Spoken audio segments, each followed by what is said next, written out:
Muy buenos días. Un día más, con la gracia del Señor, proseguimos con el comentario del Catecismo de nuestra Madre la Iglesia. El punto 760 del Catecismo dice así, tiene como título La Iglesia prefigurada desde el origen del mundo. El mundo fue creado en orden a la Iglesia, decían los cristianos de los primeros tiempos. Dios creó el mundo en orden a la comunión en su vida divina, comunión que se realiza mediante la convocación de los hombres en Cristo. Y esta convocación es la Iglesia. La Iglesia es la finalidad de todas las cosas, dice San Epifanio. E incluso las vicisitudes dolorosas, como la caída de los ángeles y el pecado del hombre, no fueron permitidas por Dios más que como ocasión y medio de desplegar toda la fuerza de su brazo, toda la medida del amor que quería dar al mundo. Y se termina con una cita de San Clemente de Alejandría que dice: así como la voluntad de Dios es un acto y se llama mundo, así su intención es la salvación de los hombres y se llama Iglesia. Bien, para explicar un poco este punto, para hacer un comentario sobre él, podríamos decir que puede llamar la atención el hecho de que aquí se diga, ¿no?, se utilicen unos términos que por otra parte están recogidos, como habéis visto aquí, de distintos padres de la Iglesia, San Clemente de Alejandría, San Epifanio, San Justino, es decir, que es una doctrina que pertenece a los primeros padres de la Iglesia, ¿no? Digo que llama la atención el hecho de que se hable que la Iglesia era como el fin para el cual Dios creó las cosas. Dios creó el mundo en orden a la Iglesia. El mundo fue creado en orden a la Iglesia, dice aquí el pastor de Hermas, ¿no?, y San Justino. Fue creado en orden a la Iglesia. ¿A qué se refiere con esto? Porque es que esto parece contradictorio, podría parecer contradictorio de otras cosas que hemos dicho en programas anteriores, de que la Iglesia es más bien un medio que un fin.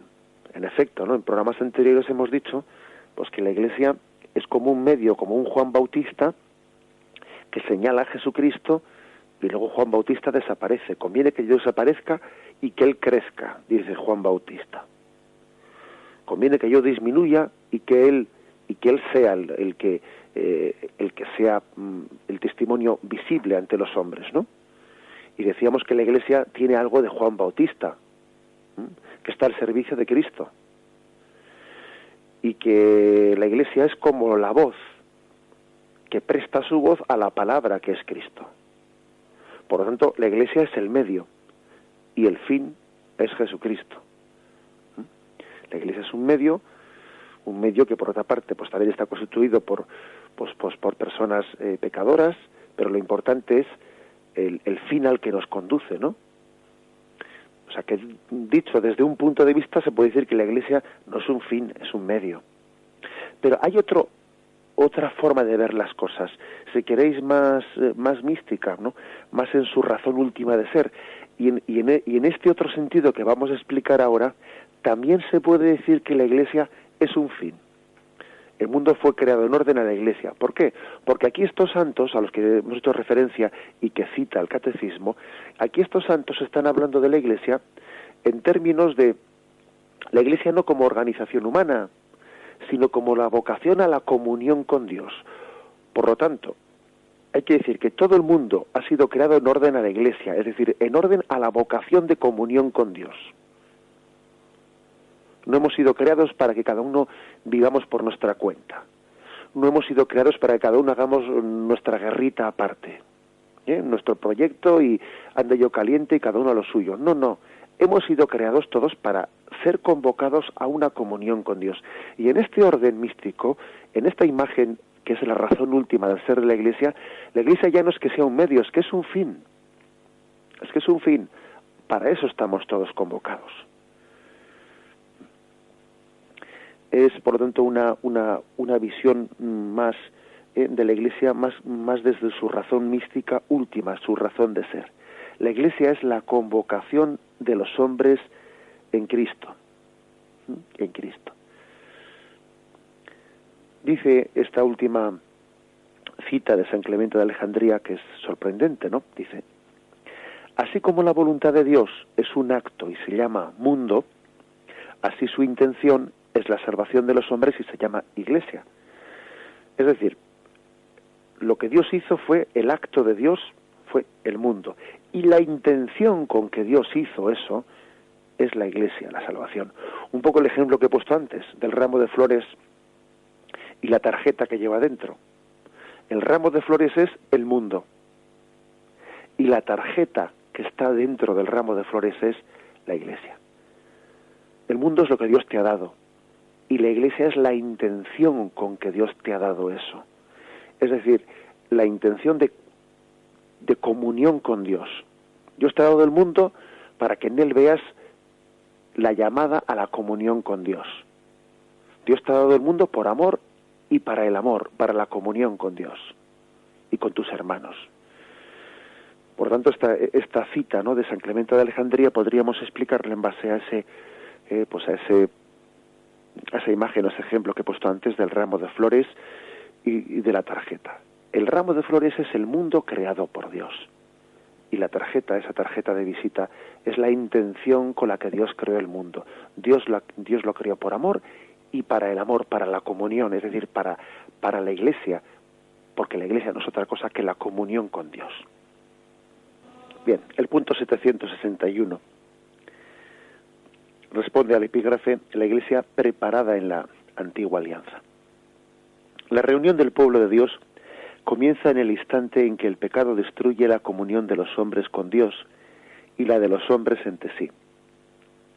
La reunión de la iglesia es, por así decirlo, la reacción de Dios al caos provocado por el pecado.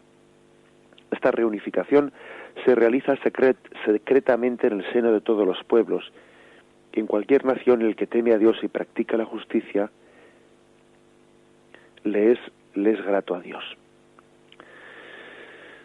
Bien, aquí lo que describe un poco este punto es cómo el pecado, precisamente, pues como ya hemos adelantado antes, pues tiene esa capacidad de disgregar, de romper.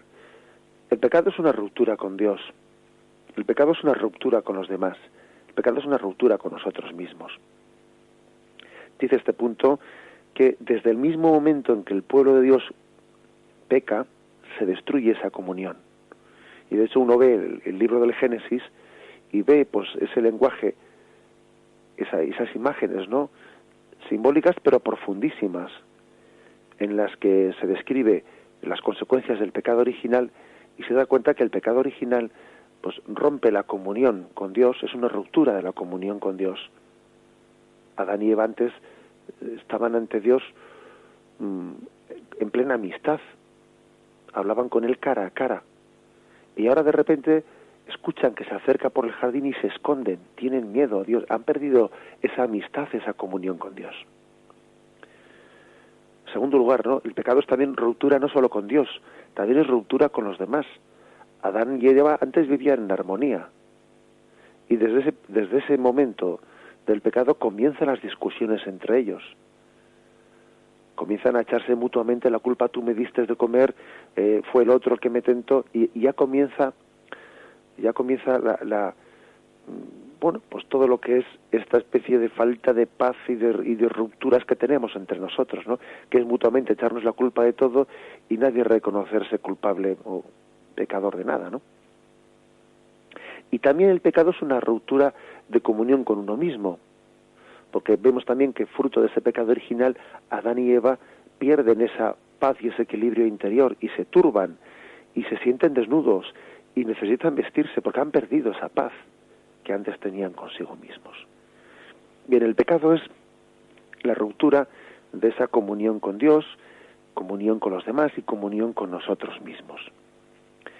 Y dice que la reunión de la Iglesia es, por así decirlo, la reacción de Dios a este caos provocado por el pecado. Si el pecado rompe pues esa comunión con Dios, con los demás, con nosotros mismos, la reacción de Dios es decir: voy a convocar a todos estos hijos míos a la Iglesia, para que vuelvan a la comunión con Dios en ella, para que tengan la comunión mutua entre ellos, para que lleguen a la paz consigo mismos. Y nos damos cuenta de que si algo el Señor nos ofrece, pues en lo que es la Iglesia, es la comunión con Dios, hacer la paz con Dios, hacer la paz con nuestros hermanos y vivir en paz con nosotros mismos. Al final uno encuentra en la Iglesia lo que es el antídoto a la ruptura, al quiebro, a la ruptura interior que el pecado había provocado en nosotros. Este punto del catecismo termina diciendo que esta reunificación se realiza secretamente en el seno de todos los pueblos.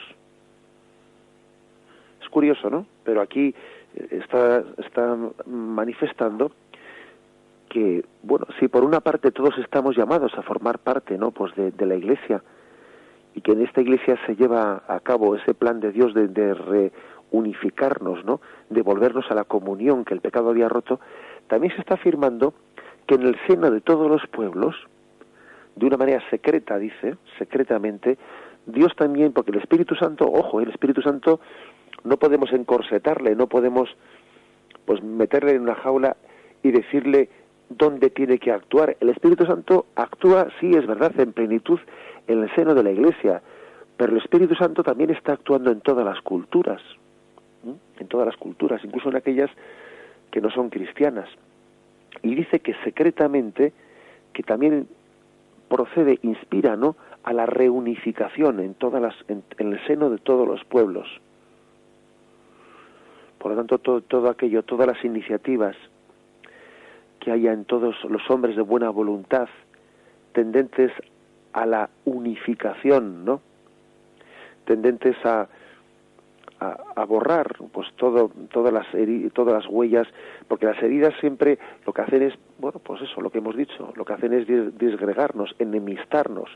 Todas las iniciativas que haya en las familias, en las comunidades rurales, en las comunidades urbanas, en el mundo del trabajo, en el mundo de la política internacional, lo que fuera, todo aquello que tiende a unir, todo aquello que tiende a volver a esa unidad original de la humanidad, es signo también de ese Espíritu Santo que es fruto, ¿no?, de ese Espíritu Santo que está convocando secretamente a todos los pueblos hacia la Iglesia, hacia la comunión última con Dios. Todo lo que hay en la humanidad, que hay mucho, sin duda alguna, ¿no?, de deseos de reconciliar rupturas, de tender a la unidad, de no dar rienda suelta a esa tendencia a la disgregación que tenemos todos, ¿no?, sino de sumar en vez de restar. Sumar en vez de restar. Que a veces tenemos una tendencia muy grande a restar en vez de a sumar.